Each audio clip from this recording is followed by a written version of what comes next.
Il existe des milliers de montres, mais parmi elles, beaucoup sont sous-cotées, voire oubliées, alors qu'elles sont tout simplement incroyables. Bonjour à toutes et à tous et bienvenue sur Orlo & Co. Et aujourd'hui, je vais vous présenter 10 montres sous-cotées. Et on commence tout de suite avec la Studio Underdogs 02 Series. Je vous ai déjà parlé de cette marque avec la Watermelon, mais aujourd'hui, on s'attaque à un modèle un petit peu plus classique, mais tout aussi intéressant. Tout d'abord, cette montre existe en 4 coloris différents. On a la Midnight avec un cadran noir assez classique, la Full Moon cadran blanc, toujours assez classique, même si vous allez voir, il y a une petite particularité plutôt cool. Ensuite, on a la Pink Lemonade. Ici, ça commence à être un peu plus original avec un dégradé jaune et rose vraiment très sympa. Et enfin, on finit avec la Stephanie Blue. J'aime beaucoup les marques qui apportent un petit peu d'humour dans leur marketing. Et ici, évidemment, vous l'aurez compris, Stephanie Blue, c'est en référence à Tiffany Blue, tout simplement, qui a fait beaucoup de bruit ces derniers temps. Par exemple, je pense que vous avez tous vu passer la célèbre Patek Philippe Nautilus en collaboration avec Tiffany & Co, qui s'est vendue à des sommes exorbitantes. On a eu toute une sorte de mode autour de cette couleur avec par exemple chez Citizen la Tuosa au cadran bleu turquoise ou encore le cadran bleu turquoise chez Casio avec la MTP. Enfin bref, le Tiffany Blue a été très à la mode ces derniers temps. Je trouve ça plutôt intéressant, plutôt sympa d'en jouer un petit peu sur le nom de certains modèles. Mais 3 de ces 4 modèles ont une particularité plutôt intéressante et pour s'en rendre compte, eh bien, il faut tout simplement les observer dans la nuit. Et oui, on a l'habitude d'avoir du Luminova sur les aiguilles et sur les index, mais ici, il y en a littéralement sur tout le cadran. C'est assez original et ça donne un effet très sympa. Il n'y a que la version au cadran noir qui a du Super Luminova classique. Pour les dimensions de cette montre, on est à 37 mm de diamètre pour 12 mm d'épaisseur et un corne à corne de 46 mm. On est sur un boîtier en acier 316L, on a un verre saphir et une étanchéité jusqu'à 100 mètres. Pour le mouvement, c'est suisse avec un Sellita SW210-1 et ce n'est pas un modèle automatique mais un remontage manuel, ce qui est peut-être un avantage pour certains et un inconvénient pour d'autres. Personnellement, ça ne me dérange pas, j'aime bien le matin prendre le temps, je sais pas, 2-3 minutes pour remonter ma montre et la mettre à l'heure. Je le fais même avec mes montres automatiques, je trouve que c'est une partie très appréciable.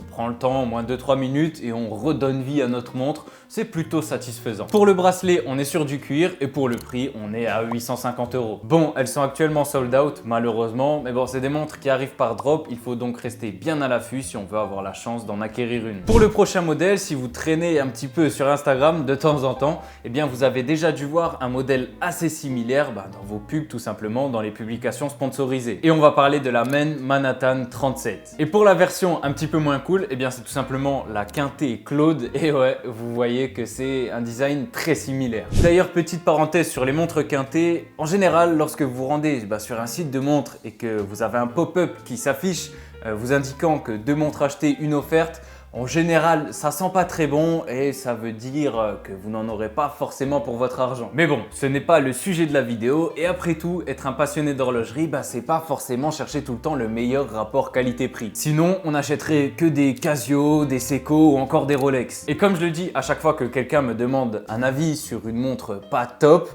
tout simplement si vous avez un coup de cœur, vous pouvez y aller. Car aimer les montres ne veut pas dire devoir plaire aux puristes horlogers, mais c'est avant tout se faire plaisir. C'est vous qui allez porter les montres, alors si vous avez un coup de cœur, profitez-en et foncez, faites-vous plaisir. Je ne vais pas plus m'étaler sur ce sujet, mais si c'est un sujet qui vous intéresse, n'hésitez pas à me le faire savoir en commentaire, tout simplement si vous aimeriez une vidéo entière là-dessus. Bon, on revient à notre Manhattan 37. C'est une montre qui existe en différentes versions. Premièrement, on a le choix de l'avoir avec date ou en no date et on a différentes couleurs de cadran telles que du bleu, du noir, de l'argenté et encore du saumon. Bon, le saumon, il est pas très saumon, mais bon, c'est comme ça qu'ils l'appellent. C'est plutôt une sorte de marron assez clair. Comme le nom l'indique, c'est un modèle en 37 mm. On a un bracelet intégré vraiment sympa avec une boucle déployante. Pour l'épaisseur, on a 9,3 mm. On a une étanchéité jusqu'à 50 mètres et un verre saphir. Le cadran est aussi très sympa. C'est un cadran Côte de Genève qui donne de très jolis reflets. Pour le mouvement, on retrouve encore du Sellita avec un SW200-1 qu'on peut observer d'ailleurs à travers le fond de boîte transparent. Et je trouve ça juste fou le nombre de marques qui utilisent du Sellita. D'ailleurs, j'aimerais bien savoir le nombre de marques exactes qui ont recours au service de Sellita. Donc si vous avez quelques informations là-dessus, je suis curieux, mettez-les moi en commentaire. D'ailleurs, pour ce modèle, on a le choix entre un SW200-1 entre guillemets classique et un SW200-1 Top Grade qui a la particularité d'avoir donc des vis bleuies et une précision de -4 à +4 secondes pour 24 heures, donc assez similaire à du Cosc qui lui va être de -4 à +6 secondes pour 24 heures. Bon, si vous choisissez le Top Grade, il y aura quand même une différence de prix de 437,50 €. Pour le prix de base de la montre, on est à 849 €, donc la version Top Grade, on sera à 1286,50 € et le prix est le même pour la version Date et la version No Date. On passe maintenant à la prochaine montre avec la Longines Conquest, qui est une montre très élégante et qui, je pense, est un très bon choix à porter au quotidien. Ici, on a un boîtier de 41 mm de diamètre et de 10,9 mm d'épaisseur. Évidemment, une glace saphir, elle est étanche jusqu'à 100 mètres et petite spécificité, elle possède une couronne vissée. On a un très joli cadran qui reste assez simple, sur lequel on retrouve un guichet de date à 6 heures. Pour le mouvement, on a un calibre L888 et pour le prix, on est à 2300 €. On redescend un petit peu dans la gamme de prix avec une marque que, à mon goût, trop peu de gens connaissent, même si certains adeptes de l'horlogerie l'ont obligatoirement déjà vu passer, et on va parler de la Beaubleu Vitruve Origine. Alors Beaubleu, c'est des montres qui marquent, on les voit passer une fois et puis on s'en souvient, et ça, c'est principalement grâce à leurs aiguilles plutôt atypiques. En effet, ici on a des aiguilles circulaires, ce qui est très original et je n'avais jamais vu ça avant Beaubleu. Sur cette montre, on retrouve aussi un cadran sandwich qui est guilloché dans un style vinyle. Pour ce qui est des specs, on a 39 mm de diamètre et 9,5 mm d'épaisseur. On a un boîtier poli et brossé et un fond de boîte transparent. Pour le mouvement, on a un calibre Miyota 9015 Slim avec 42 heures de réserve de marche. Le modèle dont je vous parle aujourd'hui, donc la version Blue, est une édition limitée à 888 exemplaires et elle se vend à 820 €. Franchement, j'aime beaucoup cette montre car elle garde un style assez classique et plutôt simple à porter, mais on a quand même de l'originalité avec ses aiguilles et de très bonnes finitions, notamment au niveau du cadran. Pour la prochaine montre, on garde un style classique mais quand même avec une bonne touche d'originalité et on va parler de la Guilloché Main 2 par Louis Erard. Ici, on est sur un vrai travail d'artisanat. Le cadran est travaillé par un artisan durant plusieurs heures pour arriver à ce résultat qui, je suis d'accord, est assez clivant. Soit on aime, soit on n'aime pas. Pour le diamètre, on a 42 mm, on a une étanchéité jusqu'à 50 mètres. Pour le mouvement, on a encore et toujours du Sellita avec le calibre SW261-1. Vous vous en doutez, une pièce comme ça ne peut pas être produite à la chaîne. On est donc encore sur une édition limitée, cette fois-ci à seulement 99 exemplaires. Et pour le prix, on est à 3900 €. On va maintenant passer à une marque incroyable que beaucoup adorent, mais qui à mon sens est encore trop sous-cotée. Mais juste avant, je tenais à vous remercier sincèrement pour les 7000 abonnés, c'est juste incroyable, la chaîne grandit de jour en jour et ça c'est grâce à vous derrière vos écrans, donc merci pour ça. N'hésitez pas à liker cette vidéo si elle vous plaît, à vous abonner si ce n'est pas encore déjà fait et à me dire surtout en commentaire quel modèle vous trouvez sous-coté. C'est le moment de nous faire découvrir un petit peu vos pépites. N'hésitez pas non plus à me rejoindre sur Instagram, c'est toujours un plaisir de discuter avec vous et merci pour toute cette bienveillance. Ah oui, d'ailleurs, tant que j'y pense, je tiens à remercier toutes les personnes qui me font confiance et qui commandent sur mon site internet, donc des watch rolls comme ça, des petites pochettes de montres, enfin tout pour prendre soin de vos montres durant vos déplacements ou pour les ranger à la maison. Donc si ça vous intéresse, je vous laisse aller voir ça dans la description et merci tout simplement à ceux qui me font confiance. On passe maintenant à la prochaine montre avec, évidemment, il fallait du Grand Seiko avec la Grand Seiko SBG W231. Et oui, j'étais obligé de mettre du Grand Seiko dans cette vidéo, mais j'ai choisi de partir sur un modèle qui nous vient pas forcément directement en tête lorsqu'on pense à Grand Seiko. Ici, on est sur une pièce à remontage manuel en 37 mm de diamètre avec 11,6 mm d'épaisseur. On est sur un modèle plutôt léger puisqu'il ne pèse que 61 grammes. On a évidemment du verre saphir traité anti-reflet et pour le calibre donc à remontage manuel, on est sur le 9S64 avec 72 heures de réserve de marche. J'aime beaucoup les montres classiques qui restent très discrètes mais qui sont très élégantes et ici je trouve que tout va bien ensemble, le cadran est assez épuré, il y a simplement le nécessaire. Ici c'est typiquement le genre de montre que vous pouvez porter dans quasiment n'importe quelle situation et personne ne se doutera de la pièce que vous avez au poignet. Et pour le prix, on est à 4600 €. Pour le prochain garde-temps, c'est un petit peu l'opposé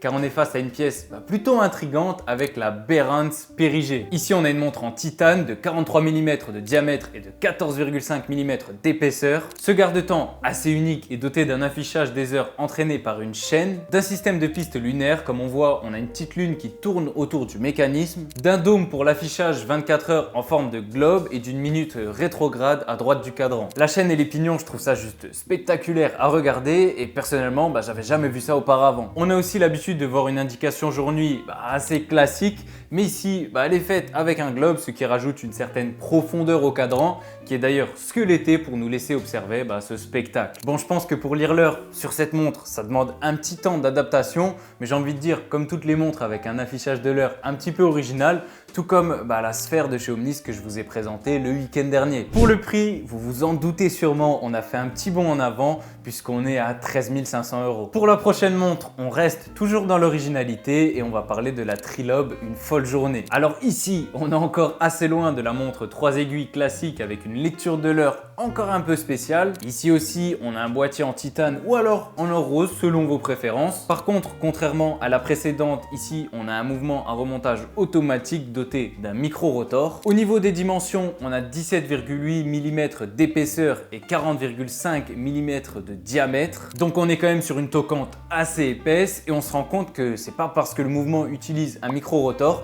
que la montre va être obligatoirement fine. Ici, la lecture de l'heure est donc assez spéciale, mais plutôt simple à comprendre. En fait, on a 3 anneaux tournants et un pointeur fixe. L'anneau extérieur indique les heures, celui du milieu les minutes et celui intérieur, donc le plus petit, les secondes. Je trouve ça assez sympa, mais je serais curieux de voir une version non squelettée, ça pourrait être très joli. Pour le prix de cette pièce, on est quand même à 23 500 €. On va redescendre d'un cran dans les prix et dans la fantaisie avec la QDOC 1. Et oui, enfin une montre allemande, c'est vrai qu'on parle tout le temps d'horlogerie, que ce soit japonaise ou alors suisse, mais il faut être conscient du savoir-faire horloger juste incroyable qu'ont les Allemands. On a entre autres des marques qui produisent des montres juste incroyables comme Alonge Zone ou encore Glashütte Original, dont d'ailleurs j'ai le magnifique bouquin là juste derrière, et qui sont des montres vraiment extrêmement bien finies, bien travaillées. Et petite mention spéciale d'ailleurs pour leurs mouvements qui sont toujours magnifiques. Alors ici, on est un peu plus sur mon style de montre par rapport aux deux précédentes. On a un cadran très épuré avec seulement le 36912 sur le chemin de fer.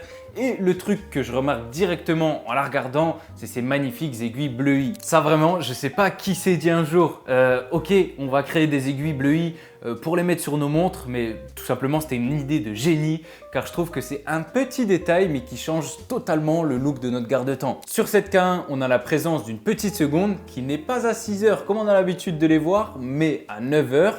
Elle est aussi très simple et elle contrebalance très bien le côté droit avec la couronne et le logo de la marque. Si vous avez déjà adoré la face avant de la montre, attendez de voir le fond de boîte. Et c'est juste magnifique. Vraiment, les montres allemandes font souvent un très joli travail avec les mouvements, comme je disais avant. Et là, c'est juste sublime à regarder avec ces petites gravures et ces vis bleues. C'est juste magnifique. On est sur un mouvement maison qui est à remontage manuel. Pour le diamètre de la montre, c'est du 39 mm avec 9,5 mm d'épaisseur. Et c'est vrai qu'on n'a pas parlé de la couronne qui est aussi très jolie, qui est appelée Onion Crown, donc couronne oignon de par sa forme. Et c'est d'ailleurs un type de couronne qui, il me semble, on peut retrouver sur la gamme Cocktail Time, donc présage de chez Seiko.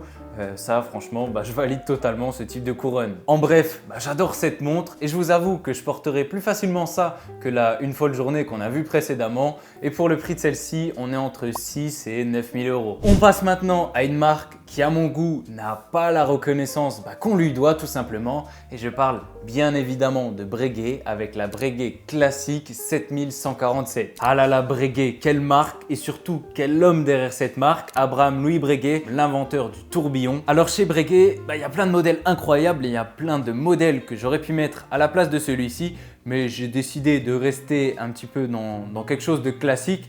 Et pour rester dans quelque chose de classique, quoi de mieux que la classique 7147. Donc une montre en or rose sur bracelet cuir avec 40 mm de diamètre. On a un mouvement mécanique à remontage automatique. On a les fameuses aiguilles à pomme Breguet qui sont elles aussi bleuies. En termes de complications, on a une petite seconde à 6 heures cette fois-ci. On a aussi un fond de boîte transparent. Je trouve que cette montre, c'est l'élégance à l'état pur. J'aurais bien imaginé quand même un petit 38 mm, voire peut-être un 39 mm, mais bon, le fait qu'elle soit en 40 n'enlève en rien le charme intemporel de ce garde-temps. et surtout d'une marque extraordinaire comme Breguet. Et pour le prix, comptez environ 24 000 €. Et voilà pour 10 montres sous-cotées. J'espère que cette vidéo vous a plu. N'hésitez pas à me le faire savoir en lâchant un petit like, un commentaire, un abonnement si ce n'est pas déjà fait. Moi je vous dis à dimanche prochain 18h30 pour une nouvelle vidéo sur l'horlogerie. Mais en attendant, n'oubliez pas, prenez soin de vos montres.